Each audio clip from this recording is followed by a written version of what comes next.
시편. 시편은 150개의 고대 히브리어 시, 노래, 기도문의 모음집으로서 이스라엘 역사에 각기 다른 시기에 쓰여졌습니다. 상당수는 다윗 왕과 관련이 있는데 그는 73편을 썼고 시인이자 하프 연주가로 알려져 있죠. 하지만 그 외에 다른 저자들도 많이 있습니다. 아삽이나 고라 자손처럼 말이죠. 또한 성전 예배 인도자들이나 솔로몬과 모세의 시도 있으며 약 3분의 1은 작가 미상입니다. 이 중 많은 시가 이스라엘 성전의 성가대에 의해 노래로 불려졌지만 사실 시편은 찬송가는 아닙니다. 이스라엘이 바벨론 포로가 된 후 어느 시점엔가 이 고대 시들이 수집되었고 의도적으로 배열되어 지금의 시편이 완성되었죠.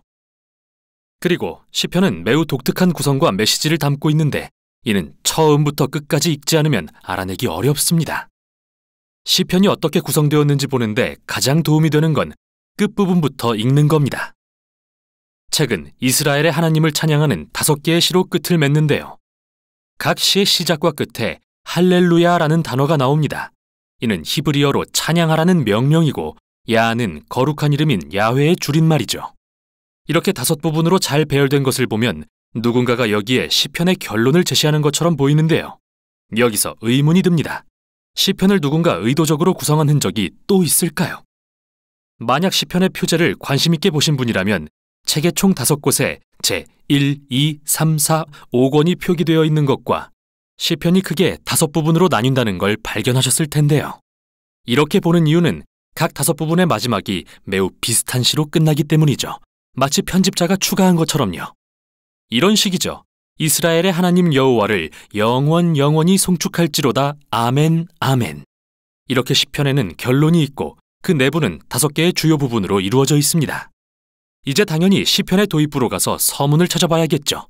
서문은 어디일까요? 바로 시편 1, 2편입니다.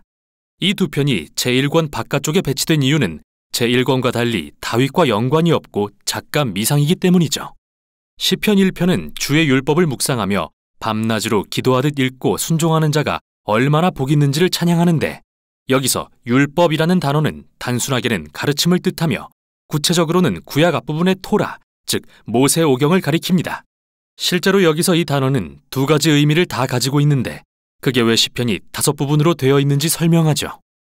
시편은 하나님의 백성이 평생 어떻게 기도해야 할지 가르쳐주는 새 토라로서 모세오경에서 원래 주어진 하나님의 율법에 순종하는 것을 도와줍니다. 시편 2편은 사무엘하 7장에서 하나님이 다윗 왕에게 주신 언약의 시적 표현인데요. 어느 날 메시아 왕이 오셔서 하나님의 나라를 세우고 열방에 만연한 악과 불순종을 치신다는 내용이죠. 그리고 여호와께 피하는 모든 사람은 다 복이 있다고 마무리함으로써 시편 1편의 시작과 같은 표현을 사용합니다. 이렇게 시편 1, 2편은 이 책이 하나님의 백성의 기도책으로서 구성됐음을 보여줍니다. 즉, 율법을 신실하게 지키려 노력하고 미래의 메시아의 나라를 기다리는 하나님의 백성들의 기도책이죠. 이렇게 2개의 큰 주제가 소개되었다면 이 2 주제를 둘러싸고 작은 책들은 어떻게 구성되었는지 살펴보도록 하죠. 예를 들어 제1권은 정중앙에 15편에서 24편까지 이어지는 시 모음을 배치하는데 이는 언약에 대한 신실함을 요구하는 내용으로 시작하고 끝을 맺습니다. 다음으로 16편에서 19편은 이러한 신실함의 본보기로 다윗을 묘사하는데요. 그가 하나님의 구원을 바라며 간구할 때 하나님은 그를 왕으로 높이시죠. 여기에 상응하는 부분은 시편 20편에서 23편입니다. 과거의 다윗은 미래에 오실 메시아 왕의 형상이며 그도 역시 하나님께 간구합니다. 그는 구원받을 것이며 열방을 통치하는 나라를 얻게 될 것입니다.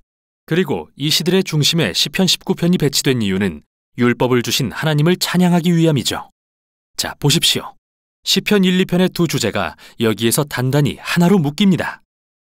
제2권은 2편의 시로 시작되는데 이들은 미래에 시온의 성전으로 돌아올 것에 대한 소망을 노래하며 이는 메시아의 나라에 대한 소망과 밀접한 관련이 있죠. 그리고 제2권은 미래의 메시아 왕이 열방을 통치하실 것을 묘사하는 시로 끝을 맺습니다. 이 시는 정말 놀라운데요. 왜냐하면 예언서에 나온 메시아의 나라에 대한 모든 구절들을 반복하기 때문이죠. 그리고 이 왕의 통치를 통해 하나님께서 아브라함에게 열방을 복주시겠다 하신 약속이 성취될 거라는 말로 끝이 납니다. 제3권 역시 하나님이 다윗에게 하신 약속을 떠올리게 하는 시로 결론 짓는데 이번에는 포로된 이스라엘에 대한 것입니다. 이 시의 저자는 하나님이 다윗의 자손을 결코 버리지 않겠다고 약속하셨지만 이스라엘이 파괴와 포로됨, 그리고 다윗 왕국이 몰락을 겪은 것은 불순종의 결과라고 봅니다. 그리고 주께 다윗에게 하신 약속을 잊지 마시라고 간청하며 끝을 맺죠. 제4권은 바로 이 포로라는 위기 상황에 대처하는 내용입니다. 그래서 첫 시에서 모세의 기도를 통해 이스라엘의 뿌리를 기억하게 합니다. 황금 송아지 사건 이후 시내산에서 하나님께 자비를 보여주시라고 했던 기도 말이죠. 제4권의 중심에는 이스라엘의 하나님이 온 세상의 진정한 왕이심을 선포하는 시들과 나무, 산, 강, 모든 피조물이 그날, 즉 열방에 하나님의 공의와 그의 나라가 임할 그날을 찬양하는 시로 가득합니다. 제5권은 하나님이 그의 백성들의 울부짖음을 들으시고 어느 날 미래의 왕을 보내서 악을 물리치고 그분의 나라를 세우실 것을 확증하는 일련의 시로 시작합니다.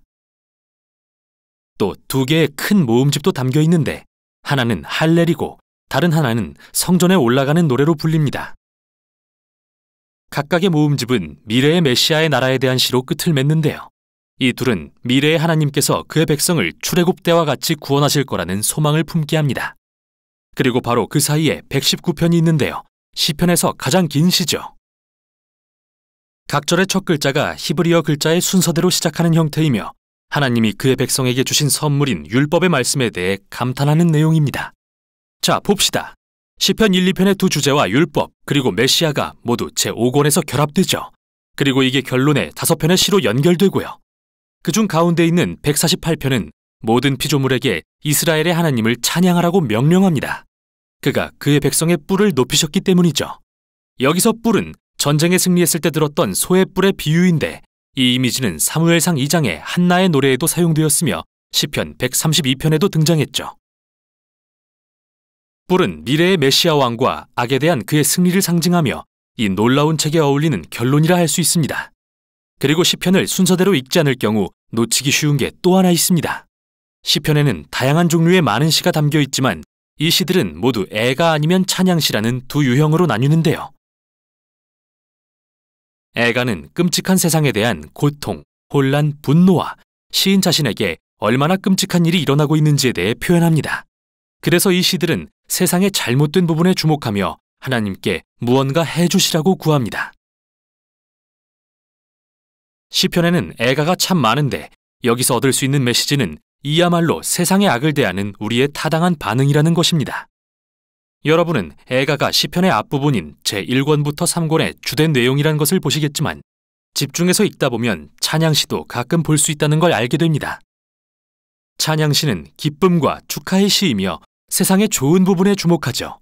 그리고 하나님이 우리 삶에 행하신 일들을 이야기하며 주께 감사를 드리는 시입니다.